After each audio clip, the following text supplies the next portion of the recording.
The GTA's housing market is at a critical inflection point, a slowdown in new housing units being built, growing inventory, and affordability. Lots of issues indeed. So let's take a look at what's taking shape right now with John Pasalis, the president of Realosophy.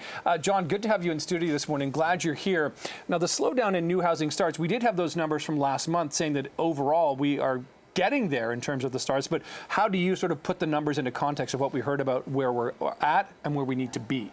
We're not even anywhere near we need to be. I mean, we're up over last year, but last year was just a pretty terrible year, quite frankly.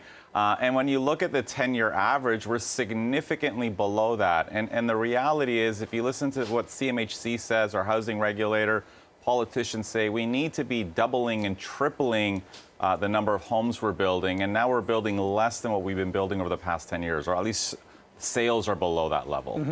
And what initiatives have the government put forward that you think could help this situation? For example, homes being allowed to build multiple units within. Yeah, I mean, those are all good regulations. I mean, regulations that encourage more density is what we need. The fourplex is what you're talking about, and the City of Toronto allowing homes to convert single family into 4 units. These are very slow measures. I mean, it's very unlikely that these are going to lead to kind of the boom that we want. But all of these measures that encourage more density is what the city needs.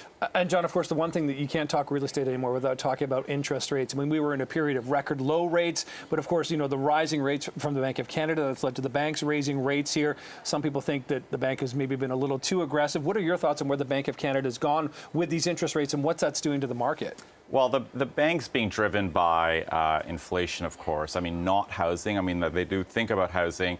But this is really what it's doing right now is actually putting a brake on the housing market. I mean, we're seeing the market was quite frenzied at the start of the year because the bank signaled that they were pausing. So people got excited. They thought, you know, lower rates are in the future. And the market boomed in the first half of this year. And now that they've signaled sort of the opposite, that they're raising rates and rates are going to stay higher for longer, buyers are pulling back and the market's slowing down pretty quickly.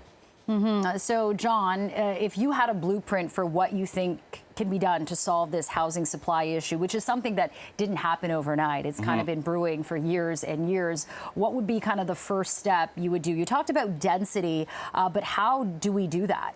Well, the challenge right now is our population's booming. I mean, we're growing by 1.2 million people a year. That's kind of 3 times the rate that we were growing in the past, but we're not building any more housing. So the policies that governments need to put in place take a long time to actually result in new construction. But many of the things that they're doing, I mean, that the province of Ontario is doing, you know, and the municipalities to encourage more density are the way forward. It just takes time. And part of the slowdown right now is not about zoning. Part of it is rates are high, investors aren't buying, people aren't buying new housing, and there's a lot more risk for builders right now. And also, it seems, you know, people kind of thought, oh, maybe my house is worth X, you know, 6 months, a year ago.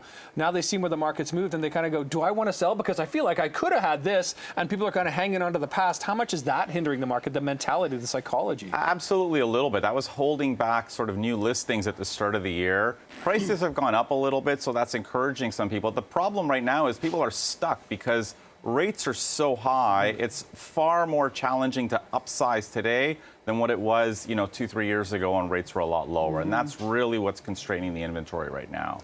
Okay, John Pasalis, president of Realosophy. Thanks so much for joining us with your insight this morning. Appreciate it. Thanks for having me. Thank you, John.